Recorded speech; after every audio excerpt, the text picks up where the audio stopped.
and welcome to another episode of Good Time Gal. I'm your host, Caitlin Peluffo. Thank you so much for listening.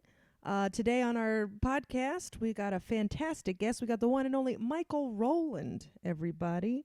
He is so funny. What a delight. I've known Michael for years now. He's originally from Atlanta. We met at the Laughing Skull Comedy Festival years ago, and now he's living in New York. You can catch him on Instagram at Michael Rolando _O on Instagram. And he's so funny. He's got a few clips from Comedy Central on there. He'll make you laugh. He's a delight. And this episode was so much fun. So make sure, have a listen. If you could rate, review, subscribe to Good Time Gal, that would help me out a lot. And please follow the pod and myself at Good Time Gal Pod on Instagram and at Caitlin Peluffo on Instagram and Twitter. That would be tremendous. But thank you so much for listening. We're going to get right into it. Thanks again, and I hope you're having a strong, beautiful, happy, healthy week. Live long and prosper. I'll never say that again, but I do love you. Enjoy. Shut up, and I'm like, I'm gonna kill myself. No, you were so you seem so confident. Oh, thanks. Yeah. Cool. You're welcome. Yeah, no, you Sweet. did. Like, you seem like confident, like you were supposed to be there, and then if I feel like if Miran likes you, then it's just I've been it's easy. I wanted Meron to like me for a long time. I've been working on him liking me, and I could feel like some resistance. And then when he saw me and you were cool, and then we had that whole night together, he's like, "Oh God, he's just blossomed like a flower to me." Really? And I can lean in there and smell it whenever I want. Oh, that's beautiful. It's really nice. You're getting pollen on your nose. I know, but I'm not sneezing. I tell you that. It's beautiful. That is what an analogy. This is a Good Time Gal with sweet boy Michael Rowland. Hello. Everybody, give him a little love, huh? I mean, Clap it. they're clapping. I For feel sure. it in their heart. Yeah. Anyway, it's quarantine time, baby, and we've already started drinking because, like we Yeah. said before, we cannot be sober. No. And also, hey, it's a quarantine. You make your own rules in a quarantine. Pretty much. You can't have a problem in a quarantine. No. Certainly not. No. This is survival time right Mhm. now. You do what you got to do to stay sane because it will end eventually. Eventually. And if you don't have your wits about you, you do a little self-care. Exactly. You got to do that. And Otherwise, everything's going to sometimes fall apart. Get a little drunk. It can really help. I would recommend it if you got a little friction with your roommates. Only if you're, I think, a positive drunk, though. You Yeah. got to know what type of drinker you are. Yes. If you're a exceedingly sad or angry drunk, maybe don't yes. do it too. Tight quarters Yeah. drinking as an anxious drunk is probably Not good. no. You will throw a chair through a window. Have you ever been an anxious drunk? No, Right. because whenever I start drinking, I start to relax. Yeah. So, but I sometimes am a nervous drunk. I start to drink because I'm uncomfortable. Of course, I do that. I do that all the time. Yes. Not all the time, but it is.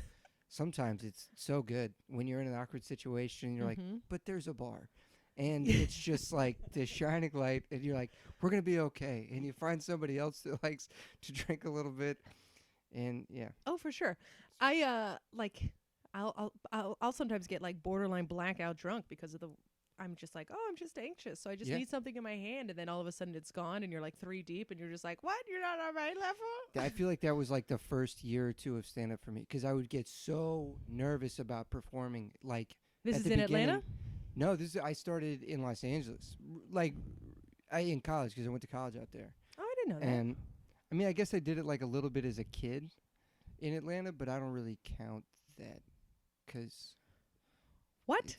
You did stand up as a child? well, it was like this summer camp my mom sent me to called Kid Comedy, where it was like this Oh. lady taught us like about old school comedy and like she taught us about like Groucho Marx and Abbott and Costello and the Smothers Brothers and all this stuff and like got us into comedy and performing stuff. And then after summer camp, you could take a class with her. And I took the class, and she would like learn about you and write material based on your life. And then you'd have a graduation performance where you'd go and perform this stuff as a little It was called Kid Comedy, but you Oh can't my count that because God. you're not like writing your own material. But you're performing. You are performing, and it gets you in the mindset of like I'm a comedian, and it Yeah. makes you appreciate it. So Puts I'm very that grateful for that. that little laugh Jones in Yeah, there. And gave you're you young. gave me a deep laugh, Jones, and Oh. I remember I got to college and I was like, the fuck am I doing? I'm not good at this. What was I ever good at? I was good at doing that little comedy thing when I was a kid. So I started performing when I was at college, and I would just get hammered. Really? I get so hammered. Yeah, I was so nervous as an adult because I was actually writing my own material this time, and that's I feel like was the most trying part of it. It was For like, sure. all right, this is something I created. It's still the most trying part. I feel for like sure. even when you're like, oh, I know how to be on stage, it's like, oh, people are going to Yeah. judge me based on what I wrote. Now I feel like it's a little more exciting to try new jokes than it was in the beginning because you could pad it out with stuff works. Mm-hmm. But I remember back then trying new stuff. I'd be like, we gotta deal with these nerves, baby. So you grew up in Atlanta. Mm-hmm. Hot Atlanta. I'll never say it again. Okay, thank That you. was the only time. It's actually become like kind of a thing for people from Atlanta to get mad at people saying Mhm. Hot Atlanta at all. Well, it's a like, very aggressive airport. It You is. walk in, and the first ad is no one calls it Hot Atlanta. Is that what you saw when you were there? Yes, no one calls it Hot Atlanta. It's a huge billboard on the escalators what? going up. No, fuck them then. Fuck them now, because now the advertisers and the powers that be know how people feel, and they're trying to package it and sell it back. Mhm. Call it Hot Atlanta. Fuck them. Okay, Hot Atlanta. I don't know. I make everybody mad when I do it. But it's literally the Yeah, but- first sign that I see, and I was like, but it's fun to say. It is fun to say. I like to say Hot Atlanta. ATL, Hot Atlanta. Who coined Hot Atlanta? I don't know. I think it was one of those rap songs. Must have been. I think maybe We're known for making those in Atlanta. one or two. Yeah, one or two. Big Boy and Andre 3000, Outcast. yes. Were you just naming No. a rapper you Well, do Big from Boy Atlanta? is from Atlanta. Yeah, he actually was originally from Savannah, which is where my family's from, but he moved to Atlanta when he was a young lad before high school, I think, and that's where he met Andre 3000 at Tri-Cities High School. I remember a song that they sang about Atlanta. Well, That's why I'm like, which they're obviously from Atlanta. Outcast is, and then are you thinking of Welcome to Atlanta, Yes. which is what is it? Jermaine Dupri, Ludacris. Who the fuck else? No, is in I'm that? not thinking of that song. Well, I don't even know what song that is. Welcome We've to hit a real Atlanta, where the tangent. players play. You remember that?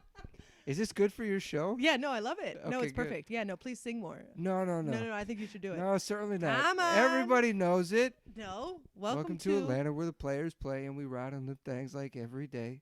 Big beats hit streets. Wait, big streets hit beats? Fuck. Now I look like an idiot. This is why I didn't want to big go. dumb idiot. You see gangsters roaming and parties don't stop till 8 in the morning. Well, you're from Savannah. It's not your No. fault. My family's from Savannah. I grew up in Atlanta. Oh, Savannah's like a smaller town on the coast, and then Atlanta's like the big city yeah. you move to. Ooh. It is, Okay, so you went to school at Atlanta. Took everything I had not to say Atlanta. I'm gonna be thinking about it the whole time because I want to say it so badly. You say it. I I'm won't. Not, I'm not even I won't. mad I at it. see your face. What? Okay, they No. can't see your face, but I see your face. I'm smiling. It's a very disappointed face. No. I'll be better. I'm gonna be a better person just for you. Okay, thanks. In Atlanta, you grew up in Atlanta, I did. and then you went to school in California. California. I went to college in California. Yeah. Which college? Cal State University at Northridge. Oh, party school. No, man, it was like a No? commuter school. It's a shitty school. I went out there because I had cousins that lived in California, so the idea was I'd go to that school because I was doing film production stuff, and I That's didn't. fun. I didn't get into USC, but Cal State Northridge had a lot of people that were working in the business, so to Mm. speak. So I went there. What were you gonna be? You gonna be the next director? Yeah, I was gonna Actor? try to do film production. I was like, I had like thoughts of like being a director or something like that. I just got into it in high school, Yeah. and then I got there and I was like, I don't give a fuck about this. I don't want to direct movies. It seems very tedious. It does, and it was like I saw people that were really about it and Mhm. really liked doing it, and I just ended up getting back into stand-up comedy, and I ended up graduating with a screenwriting degree, which in that school, that the screenwriting program was like the path of least resistance. It was like the easiest way to get your cinema television arts BA and you know, do the least amount of work possible. And you started doing stand up then? Yeah, and I thought the screenwriting would help with the stand up. I think that was sure the idea behind it. Yeah, you writing a screenplay? No, I hate it. I don't write All right. screenplays at all. Cool. Yeah, you totally But wasted your it got time. me comfortable with just like sitting and writing, even though you don't necessarily like it. Yeah. You know, what's that thing? Is like you don't like writing, but you like having written. Oh. Have you heard? You hate the process, but you like the finished thing? I like when it's done. Yeah. I like when it's over, and I Well, feel good once. It's like exercise. Isn't the journey supposed to be the prize? Yeah, but you can enjoy the fact that it hurts or something like that, right? Okay, I think you need a hug. Sums up here, Mike. I don't like to be know why sober. I thought we were going to talk about drinking. Well, we're I'm getting. I to like it when it hurts. He's a broken boy, ladies and gentlemen. Sad broken boy. Likes it when it hurts. That's fun. So you're doing stand-up, getting drunk every night. No, you said that. I said I'm projecting. drinking before my sets. I was drinking a lot then. Oh man. Oh yeah. Were you under 21? I feel like I really started hitting mics like when I was 20, right when I turned 21. I dropped out for a year and just did stand-up Oh, that's the whole cool. time. It was. But then I was like, oh, man, the fuck am I doing? And then I ended up going back to school and doing stand-up while I went to school. Mm-hmm. And, yeah, once I graduated, I spent another year out there doing stand-up pretty hard. And then I moved back to Atlanta because it was just a better place to get good. Yeah. And so I spent, 3 or 4 years in Atlanta, and then I moved up here. Yeah. That was the whole thing. Atlanta, I feel like if I couldn't be in New York, I'd be in Atlanta for comedy. Yeah, totally. Over LA, I would say. Really? Over L.A.? I mean, I have no interest in. I mean- shouldn't say this out loud. I have no interest in being an actress. That's fair. But I That's know totally fair. it's part of the game. You have to. I but- mean, it's just I remember I went back there in January, back to LA after I haven't been there for like 2 years and having been in New York doing stand up for about a year, and I went back there. I was like, "Fuck this, dude! Fuck yeah. trying to do stand up in this city, just It's impossible. fuck it all the way. Nobody stays out late. No. It's so there's no ease of access. Mm-hmm. You know what I mean? You can't get up as much as you want. If you want to get somewhere, it's like there's always something. It's like it's traffic or it's too far away. You have to spend money on gas. It's just like here, there's Yeah. so much more access to every part of the city Yeah. that you want to go to. I agree completely. You can get up like twice a night. I tried to do 3 a Yeah. night in LA, and I missed one of my spots because a 14-year-old bumped me. I Re- swear to God. What was his name? Was it Lumpy? Oh, it was a girl. All right. Oh, so how shit. dare you? Sorry. You little I didn't sexist even- I piece didn't of even consider shit that it from could have been- Hotlanta. That's yeah. right. Yeah, Right she now. bumped me because everything before she like demanded that everybody before her be clean, and she demanded Who to the go fuck forth. is it? What are you talking about? I mean, yeah, it was at a comedy club in LA, and I was asked to go up early because I had 2 other spots. that She night. demanded everybody be clean? Before her. Yeah, apparently her agent did or something like that. What? Yeah, and so I was like, well, I can't. I'm not gonna. I'm not going to. That's not. I mean. I demand girth. Yeah, I have to do well, so I am going to do my dirty stuff. Yeah. So I went on right after her and was completely filthy, and she was in the room anyway. So I was like, "What the fuck?" How did she take it? She just watched it, Dude, didn't say a word. I remember when I was a kid, I must have been like, I wasn't 14, I was like 12 or 13 or something, and I got to do a show on Thanksgiving evening. I opened for this like Southern dude named Jerry Farber. He was big in the South back in the day, but I got to do it at the original Punchline in Atlanta, which was near where I grew up, like a couple miles from there. That was like the neighborhood I grew up in. And but I remember my parents letting me hang out in there and just watching everything, and it was like the filthiest shit Yeah. I'd ever heard. Yeah, way like filthier than you. It was like they'd be like, it was like I remember a line very clearly where a guy was like, somebody asked me what's my weakness. I said, shit, big booty woman with a credit card. And I thought that was the funniest shit I had ever heard. I'll never forget that line. Shit, big booty woman with a credit card. Oh. I thought, oh man, that shit killed me. And I was 12, and my parents were like okay with it. They were like, this is what comedy clubs are. This is it. My mom was like, don't say shit like that, but this is what I thought it was. And look at you now. So neat. So That's the look at me. closer to your Comedy Central special. Shit. Big booty wolf with the credit card. Wow. It's a great line. So you opened for him? Did you do the material that was given to you? Yeah. Yeah. I didn't have any How many original minutes material. do you do?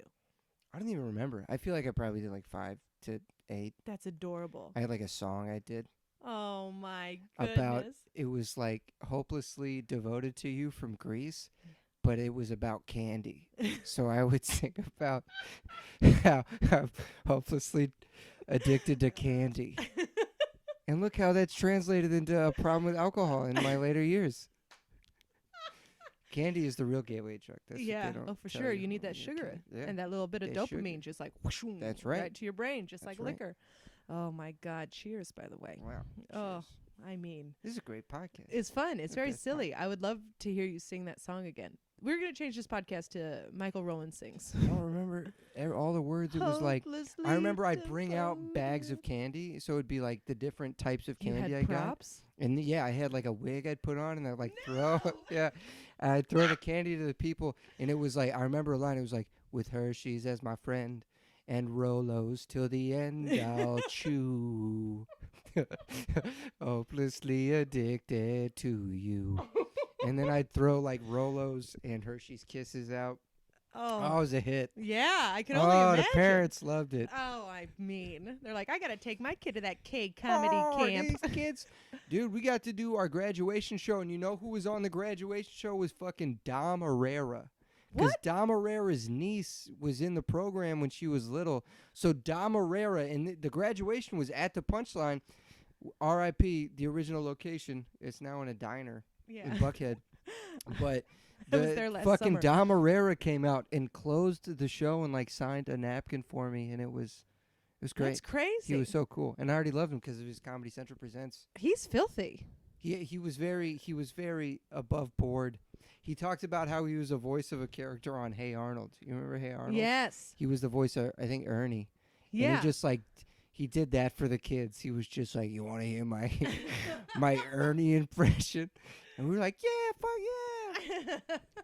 I opened for Dom Herrera at Bananas in New Jersey, and he's like 79, 78. Is he that old now? He's old. He's an older gentleman. All right, and he just sat on the stool and was just bang, bang, Did he bang. kill? Still fucking sharp. Dude, yeah. Killed, and With like minimum movement. yeah, and crowd work was just like he gave no shits. It was awesome. It feels like watching like a kung fu master that's old, where it's like just like the minimum amount of movement required to be effective. Like you never, your energy stores are limited, so you never do more than is necessary. But everything you do is like perfect. It's the perfect amount, and then you can just decimate. Okay. Yeah. I No, I liked it. No. Yeah, no. I'm I can see trying your to face if you imagine didn't like it. Dom Herrera as a kung fu master. Like a wise sense. Yeah. Yeah, it was. I think it was more. I'd rather be in my lazy boy recliner. So his vibe was not, I'm Yeah. very good at what I do. No, it was just like, this is what I'm going to talk about. Why are you shouting at me? You're an idiot. This is why. And then he'd go back to his jokes. Oh, should I pull the mic away when I laugh? No, you're I'm like fine. laughing into it. You're and doing I've nothing noticed wrong. you're good at You're at a pulling sweet it baby away. boy. Okay. You keep doing it. Comedy Camp King. You know, I never talk about that, but you got it out of me. I kind of offered it freely. I was like, you brought it up. I did not do my research. I used to not be comfortable talking about it because nobody wants to hear about that. It's like, how many years have you been doing it? Oh, this many. But also, when I was a kid, there was a time when It's adorable. it it's is, so but it's not. sweet. It's not like necessary. So I don't like add it to the. I've talked about it more now. I'm talking about It's it more. great. I think it's so cute. Thank you. And I just can imagine because you were kind of a small boy. I was a little fatty. Small little fatty. I short little fatty. You were I well, you had started the out thing skinny about and then I candy. sort of ballooned out. Yeah. Yeah? Yeah. Were you chubby when you sang your candy song? At first I was not. At first I was I saw a video of me. I was like, I was a good looking thin kid, and then I just fucking ballooned up. I got I got real pudgy. You really got into that song. And that song, I did. I did. The song ruined your life. Yeah. Just like Kind of like alcohol. how. It's like kind of like how Hunter S. Thompson was, created that caricature, and then everybody liked it so much he felt like he had to be that person all the time, and then he killed himself. Wow. Mike, are you okay? We cannot hug. It is a quarantine. We are not. I'm okay. I'm taking a gamble with you in this room right now. It's crazy that you let me in here. I mean, you really need a hug. You think people, no, I'm. Do not pull I'm a Hunter great. S. Thompson. No, I'm not going to do that. I am not going to do that. This is not a cry for help here. No, it's not. I thought it would be funnier. No, and then he killed himself because he couldn't be the character he created. I thought I was going to get a big laugh. Instead, you just got diabetes. Yeah, That's what yeah, you yeah. did. You're not going to kill yourself. I hope I You're don't gonna get have to lose a diabetes. foot. I hope not. No, you won't have diabetes. You work out, right? You do? My grandpa had diabetes, though. You know how he got it? How? Drinking. We are in trouble. A lot of your family drinks? Yeah, for sure. Like the whole generational alcoholism thing. Yeah? Yeah. Passed down. Yeah. As far as I can tell, I don't know how this sounds, but I got a pretty good handle on it compared to, I take breaks and whatnot, but it's like, no, for sure. Both my grandpas, my dad's got his own things as people. Your dad I've met.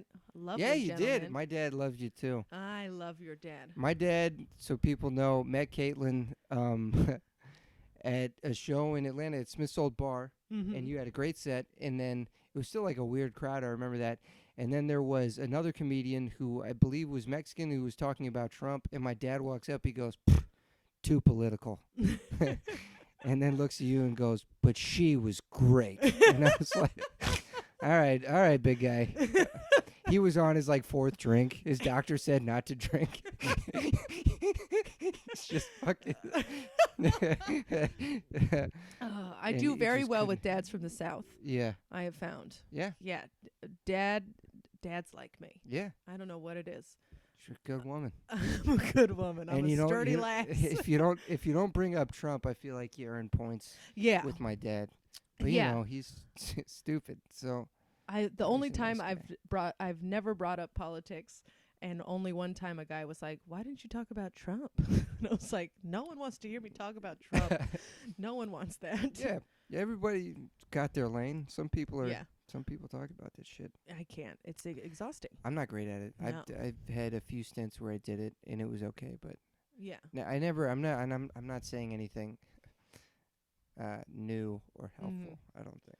Yeah. No, there are smarter people who know how to talk about that shit. Definitely. But maybe I'm producing You the could problem. make the argument. Who knows? You can make the argument. Maybe we should talk about it though, because we're more fun and easily digestible. I Yeah, think in a lot sure. of cases. But then mostly I'm just gonna be like, he fucking sucks. Yeah. I know I you don't guys like care me for right him. now, and a lot of you guys voted for him, but I fucking don't like that guy. I've done that in a couple sets, and you could just see people just being like, "Oh man, Yeah. and you've had a great set so far," and they're like, "We really like this guy," and then you're just like, "Also, Trump can eat my ass," and they're just like, "Son of a bitch." I was gonna buy your merch, but Yeah. now I won't. Now I'm not. Fuck you, man. Yeah. Yeah, I just don't. Anywho. But, so your dad's a big drink. Is he a Trump guy? Yeah, for sure. Yeah. I don't know how he is now. After I don't know how any of them are after the whole pandemic aspect Yeah. of things. I don't know if it helps him or hurts him. But yeah, he's a Trump. Like my whole family doesn't really step out of the mold of what you'd expect from like a Southern family. Yeah. I mean, people are who they are. They are Yeah. where they come from. So he's in on that. Yeah. He's a drinker. When did you start drinking? Dude, I think the first time I did, I was at my cousin's wedding in Mobile, Alabama. Hell yeah. And my older cousins took to getting my brother drunk because he was older. He was like 15 or 16. So I must have been like 12 or something along there. And I Yeah. remember my mom was freaking out because my cousins were getting my brother to drink. And she was freaking out rightfully. You know what I mean? Like, Yeah. she was right. Yeah. She was right for sure. And I remember everyone was like, "Mom, shut up, be cool." I think I even said that as a kid. But while she was distracted by that, mind you, at this wedding party, there was a giant boat that they brought into the middle of the ballroom or whatever you'll call it. I'm sorry, what? A boat. They brought a boat in Inside onto land? inside onto Okay. land inside to the ballroom area where the reception or the after the Obviously. wedding is happening. Yes, that's where the And they boats go. filled that boat with crawfish. Holy shit. And it was awesome. It was so good. There was so much. It was just fucking so much crawfish, and you picked it out of the boat, and This might be the most southern thing I've ever heard. dude, and this is how I got away with this next part. So I walk up to the bar. Everybody's distracted. There's a keg of Bud Light, as you do, and I took my little cup and I went to the keg and I looked at the bartender and I was like, I gave him a look like, what if I did this right now? What if I filled this cup? And I shit you not, the bartender looked at me and goes, I ain't telling anybody. And I said, okay. And I just started I got a little buzz going off some Bud Light. And I think another time my dad gave me wild turkey when he was with his buddy from the Navy and he was kind of drunk. I was like, what are y'all drinking? He's like, you want to see what we're drinking? And he gave me a little nip of wild turkey, and I spit it up in the sink. And he goes, "That'll teach you to drink." And I was like, "Yeah, you just taught me. You just taught me." Your dad sounds cool as shit. My dad's fun. My dad's fun. If you don't get him started on politics, he's a fun guy Yeah. for sure. You got to get him in the right mode. You get some drinks at him, he's fun. It's kind of a bummer that he can't drink as much anymore. He's not allowed to? It's not advised. Like his doctor has been like, "Hey man, you gotta reel it in. Tone it down. You're really fucking yourself up here, bud." Yeah. My dad quit. My mom could have like a sip of alcohol and then she's hammered. Wait, what? Yeah, my mom has. Louise Wheezy. So does she not drink now, or No. she does drink? She does not drink. And then Every once in a while she'll have a sip of a margarita and then she'll like take off her top. It's very fun. Louise is a good time. Yeah? Yeah. I believe it. Yeah, and Gary used to be a Our good parent- time Oh, too. Gary's a good dad's name, Gary's I tell you a great what. dad's name. He used to he drank when I was really young and then he quit for like 15 years. No shit. Yeah, he gave it up and then Did he do a program, or he just did his own thing? his own thing, which just I always quit. respect, yeah. Yeah. He just stopped and then he started drinking again when I was in college. And oh boy, I mean it was What? it just like he loved that song Kesha by Kesha. It was I brush my teeth with a bottle of No! Jack. Your dad. And so we would go Would he camping. wake up and like he'd like dance it out and be like, yeah, he'd drink some Jack and be like, we're doing then it. Camping, Just like Kesha. yeah. He'd say Yeah, that different over rules, and over just like again. quarantine. Camping's like quarantine. Yeah. Different rules. You got to Start- survive. Start whenever you want. But what he would do is he would just drink while he was like cooking or doing an activity, and then he would just get really, really silly and fun, and then he would just get really, really, really, really tired and just fall asleep in his chair. Would he wake up sad or happy? Sad. Yeah, you wake up sad when You you wake do, up when you sad. go harder, dude. But that's real. Mhm. That is. They never show that in movies. Just they'll make alcoholism. Not that that's what it is, but they'll make like drinking all the time Mhm. look like so fun and easy to do. And it's like, dude, you're Yeah. gonna be falling asleep by 2 p.m. Oh, Are for you sure. fucking- Yeah. You look at some of these commercials and you're like, why are you drinking that fucking wine cooler? Yeah. That Mike's Hard Lemonade. I was like, oh, you're drinking that during the day? What are Yeah. you, crazy? You're gonna get a fucking headache in sugar 4 out, minutes. you silly bitch. It's really too much.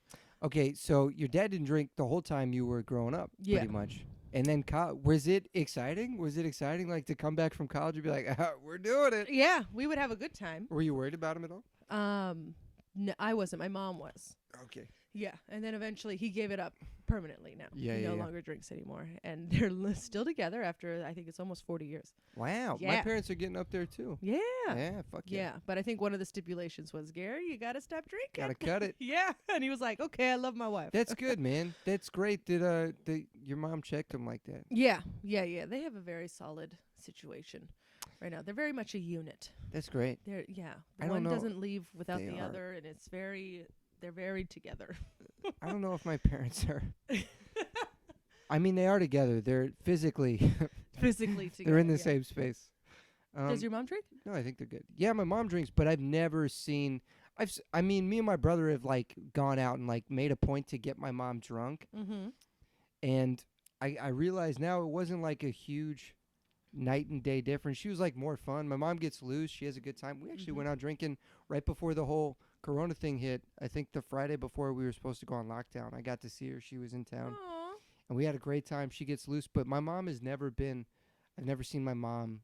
Yeah. Even when she was wasted, I didn't feel like she was wasted, just because we were so far past her. Mm-hmm. You know what I mean? Yeah. So she's always she'll have a glass of wine or two a night, but she's a real Diet Coke head. That's what I worry about with her. Yeah. Diet She's Coke a is so bad for you. Diet Coke. I say that as I drink my cider. But but- no, but it's like it is though, and the way she drinks it is fucking nuts. Mm-hmm. And if you bring it up to her, it's kind of like somebody with whatever their addiction is. It's just like, hey, you shouldn't do that so much. Mhm. They're like, hey, I mean, I appreciate it, but why don't you shut the fuck up? Yeah. Like that's how she is with Diet Coke, and it's Yeah. crazy. She'll put down so much, Yeah. so much. It's my aunt does that. She drinks a lot of Diet Coke. Oh boy. Worry about it. But yeah. You just I hear mean- like it eats through your brain and shit. Maybe I should do my own research, but it's Yeah, still like where'd you get it's that? not good. You didn't hear that? Infowars? You didn't hear that it eats your brain?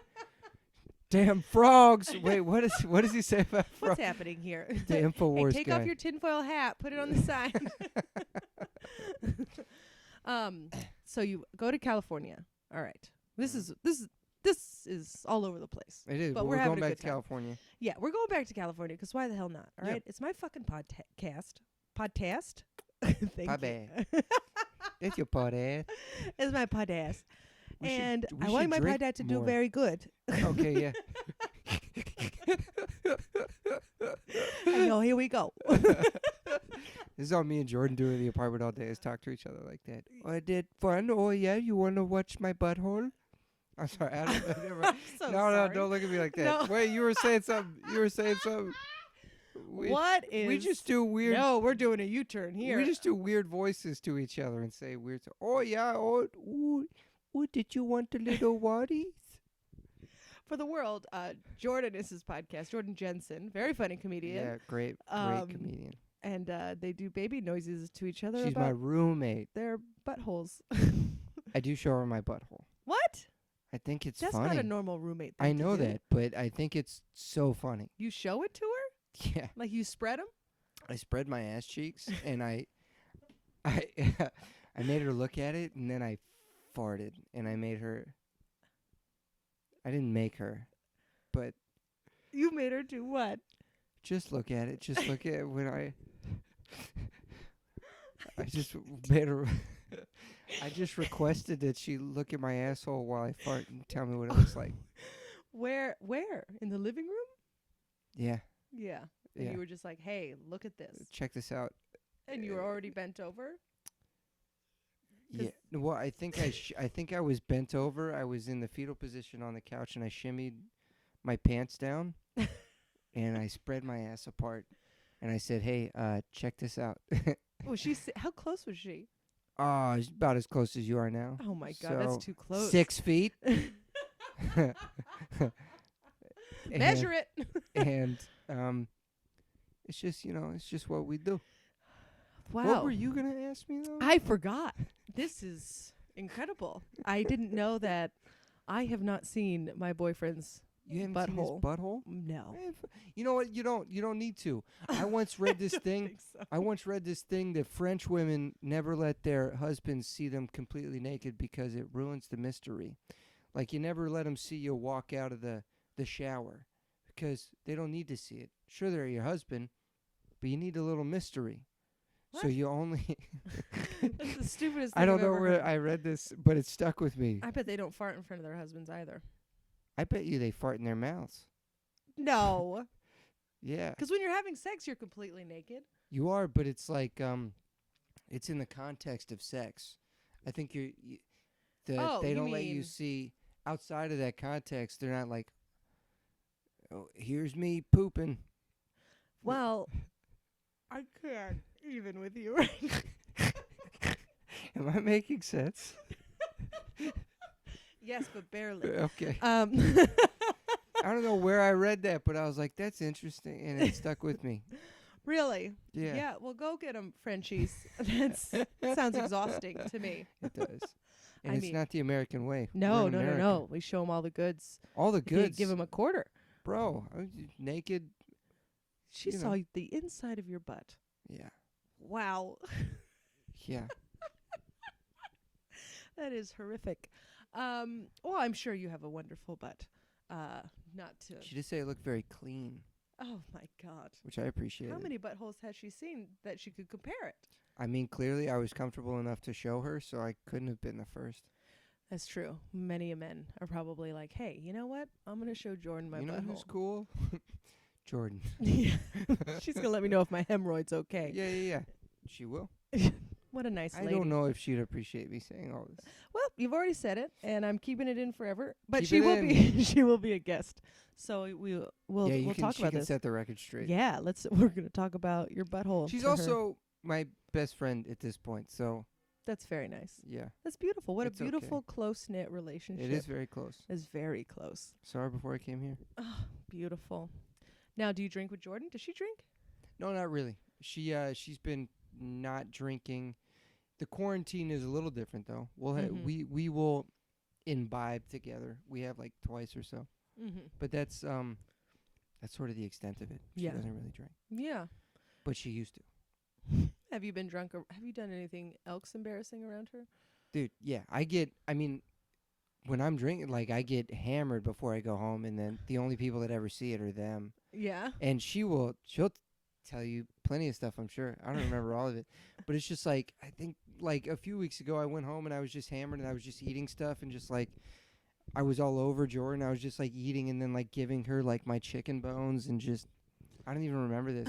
And some girl that just, like, made out with me that I didn't really want to, and I was just, like, gabbing about that. Seems to be a theme with you.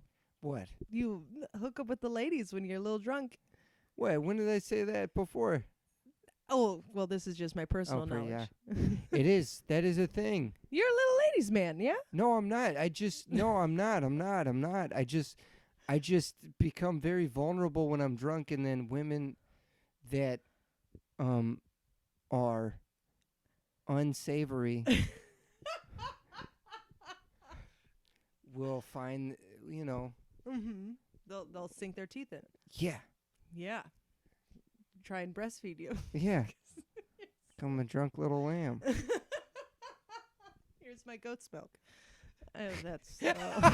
I didn't. Woo! What a visual. Well, that's nice. Yeah. Well, not nice. I was just trying to make it so people didn't think It's, the you know what? podcast quit. Yeah, it's do you think they're still listening? No. Definitely not. No, they might be. They might be. What's the most embarrassing thing you've ever done? The most embarrassing thing I've ever done? Yeah. When I was a sophomore in high school, I was in a theater production of The Tempest, which is a Shakespeare show, and I had tights on, and I wore boxers with my tights, and my character had not a dress, not a skirt, but I didn't have pants. I just had sort of a draped robe, if you will. And part of my part was I rolled out on stage, and I sat, like, sort of with my legs open, and I didn't know that my boxers had bunched to one side, and my dick and balls had bunched to another side. And I think I was, like, I don't think I had even fully gone through puberty yet either, which is, like, doubly embarrassing. And the whole audience saw my dick and balls. And in The Tempest, I was Stefano, and my partner was Trinculo, and we're the comedic relief in the show. And I remember getting off stage and being like, man, they were really laughing a lot. I think we did great. Like, that might have been the best we've ever done. And then the stage director came backstage and was like, Mike, everybody just saw your dick and balls. And I was like, excuse me? Everybody saw your dick and balls. That was the most embarrassing thing. Well, I meant drunk. Oh. I know. I But think I knew that, I but love this story. that is the most embarrassing thing that's ever happened. What is the most embarrassing thing I've done drunk? I also like that you call it a Shakespeare show. It was a Shakespeare show. Oh, man. Moving Most- on up to the most Shakespeare. I'll be there for. I'm sorry. You remember when I'll be there for... Oh, that's Friends. Never mind. Okay, so... Sorry, I thought of Boy Meets World, and then I thought of when in Boy Meets World when Eric got... They found out he was just good at Shakespeare. This was after Eric made the turn where they were like, oh, he's just stupid, and he wasn't good at anything. But he could perform Shakespeare, and Mr. Feeney really supported him. Anyway, you don't know what I'm talking No, that's about. a show. No, that's a show. And also is Shakespeare. A Shakespeare show. Yeah. Good job. It's an episode of Boy That was Meets World. perfect. I loved Boy Meets World. Corey Matthews, Corey! friend of the pod. Nobody's listening anymore. Nobody.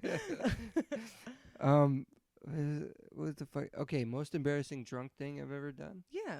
Have you ever done anything embarrassing? Oh, yeah, for sure. I wish I could remember better some of the embarrassing things I've done. Okay, okay. So I went to this Lithuanian Festival in Los Angeles. One of my buddies, Linus Shepikas, is Lithuanian. And they got a sounds very Lithuanian. It is, and they got a cool little community in Los Angeles. And every year they have a fucking party in like Silver Lake or like Los Feliz. And it's like a whole festival, and you like go and you give them money, and you got little tickets, and you could get shots of this stuff called Kripnikas, and which is like this honey moonshine, and you can just get real turned up, and it's like encouraged because they're Eastern European. It's like people that get real fucking drunk, and I'm like, wow, this is a chance for me to shine. And Linus is cool enough to bring me along, and I get there, and it's like a 2-day event. This is a 2-day drinking event. I'm like, bet.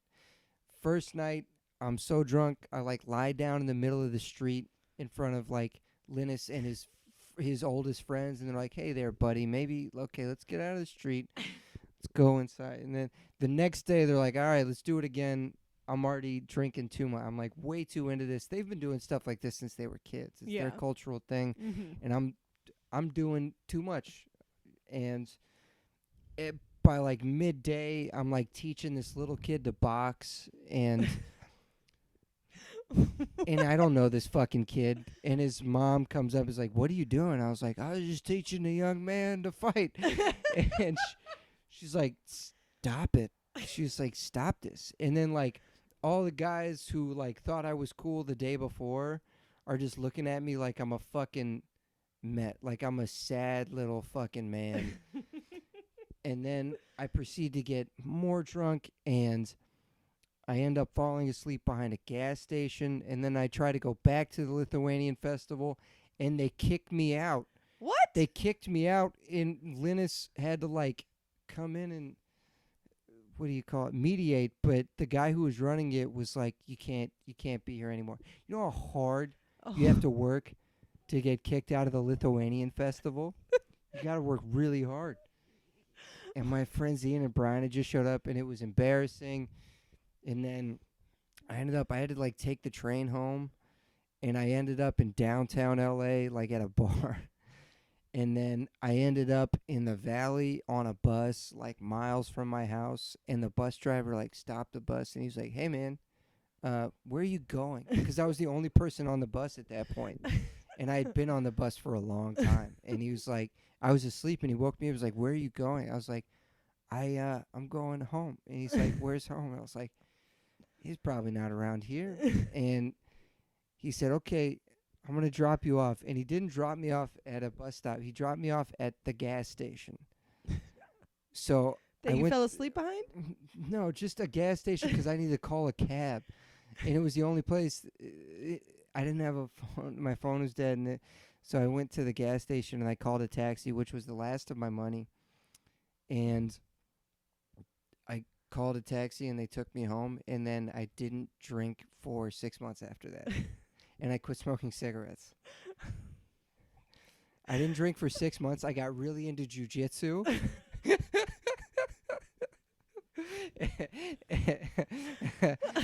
my buddy Linus was like, "It's cool, man, but you can't."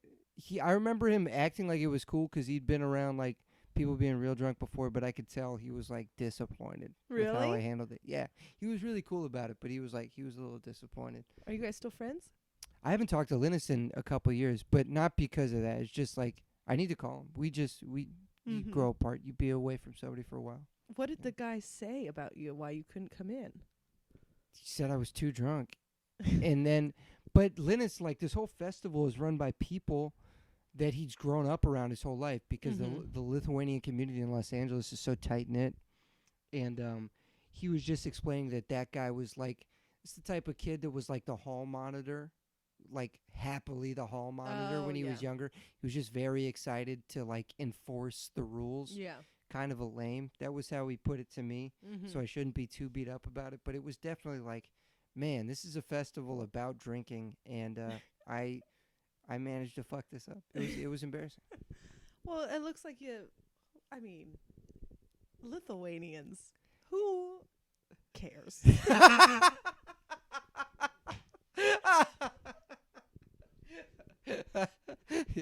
Yeah. Those fucking battery packs of It's people. it's such a specific group of people. They're very proud. And What was it, 5 tenths? Festival. It was 20 tenths. 20 tenths. And dude, it's weird. Lithuanians are weird people because they're from behind the Iron Curtain. But a lot of them are very smart. A lot of them become scientists. They're also very tall, and they like to drink a lot. So it's like very smart people that are into just doing fuck shit. And they're tall. They're very good at basketball. The Grateful Dead funded Lithuania going to the Olympics for basketball. What? Many years ago. The Grateful Dead funded the Lithuanian basketball team to go to the Olympics. Okay. And so the Lithuania's basketball jerseys were all like tie-dye and shit and had like skeletons on them like the Dead. And I think they got like the silver medal. Oh, that's pretty good. They're really good at basketball. They're very tall people. Yeah, they're very tall. Except for Linus. Linus was my boy. He comes from farm people. He was only 5'7", but he had a huge cock. Okay. Is that not okay on No, the podcast? please. No, let it out. I want to know how you found that out. You can just see it. I mean, it was obvious. It was just every way his pants fit him, every time his ball bag shifted in his jeans. You're like, man. And you just had an eye for it. Love cock. I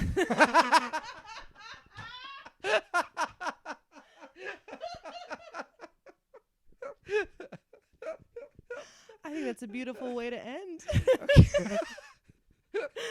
This is a fun podcast. This has been very fun. Michael Rowland, everybody. Thank you. I promise I got it together. That's doing great. Cut that out. I promise I got it together. Good time, girl.